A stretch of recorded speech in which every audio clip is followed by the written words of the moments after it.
కూడా సినిమాలకి సిగరెట్లకి అలవాటు అయిపోతే ఎంత ఘోరం. మీరు కూడా తల్లిదండ్రులకి అవిధేయులుగా మారిపోతే ఎంత ఘోరం అది. మీరు అరణ్యములో యాత్రానుభవాలలో బండలో నీళ్లు తాగిన వారుగా, మన్నా తిన్నవారుగా, మేఘము కింద నడిచిన వారుగా, దూత వెనక నడిచిన వారుగా, మీరు ఐగుప్తీయుల కంటే ప్రత్యేకమైన వారుగా ఉండాలి కదా.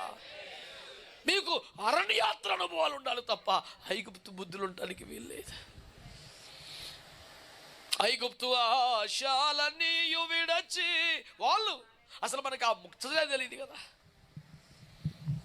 వ్యతిరేకంగా విరుచుకుపడి మాలంటోడు కులం కట్టడం ఏం దరిద్రం అండి.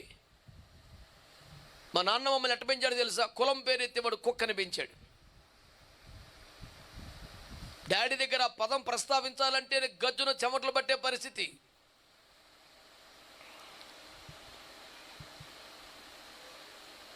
కుల వ్యతిరేక ఉద్యమాలు జరిగితే, కుల నిర్మూలన ఉద్యమాలు జరిగితే ఫస్ట్ ఉండేదే మనం. కొన్ని వేల ప్రసంగాల్లో చెప్పాను, మళ్ళీ చెప్తున్నాను. దేవుడు ఒక పురుషుని ఒక స్త్రీని సృష్టించారు. వారి ద్వారానే మానవులు భూమి మీదకి వచ్చారు.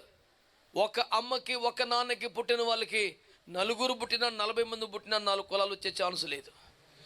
అందరూ ఒకటే. భారతీయ సిద్ధాంతం వసుధైక కుటుంబం అనేదాన్ని పిచ్చిగా నమ్మి ప్రపంచమంతటా ప్రకటిస్తున్న ఒక వ్యక్తి జెఫన్యాని జ్ఞాపకం చేస్తున్నా. దేవుళ్ళ పేరిట మతాలు పుట్టి, వృత్తుల పేరు మీద కులాలు పుడితే ఏం సంబంధం అండి కుటుంబాలకి దీనికి? కొంతమంది దుర్మార్గ దుష్ట దాష్టిక నిర్ణయాల పాపిష్టి కార్యాల ఫలితమే కుల వ్యవస్థ భూమి మీద. అదే కులమైనా సరే దుర్మార్గమే.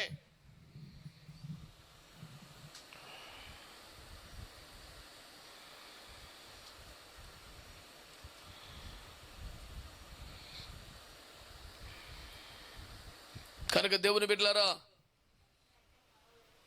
కులం కూడుబెట్టదు, మతం మనశ్శాంతిని ఇవ్వదనే సిద్ధాంతాన్ని పూర్తిగా నమ్మి, ఏ మతం, యోధా మతం కానీ క్రైస్తవ మతం కానీ రక్షణ ఇవ్వదని, క్రీస్తు ప్రభు యొక్క శిల్వ రక్తం మాత్రం రక్షణ ఇస్తుందని, మతం అనేది మానవుడు చేసే ప్రయత్నం తప్ప ఇంకేది కాదని, క్రైస్తవం అనేది దేవుడే చేసిన ప్రయత్నం, 100% సక్సెస్ అయిన వ్యవహారం. క్రీస్తుని ఆయన విధానాన్ని నమ్మి ఆ మార్గం నడవటానికి ప్రయత్నం చేస్తూ ఆయన మీద అచంచల విశ్వాసంతో బతుకుతున్నాను తప్ప పెద్ద బేభత్సమేమీ లేదని మీకు మనవి చేస్తున్నాను. హల్లెలూయా.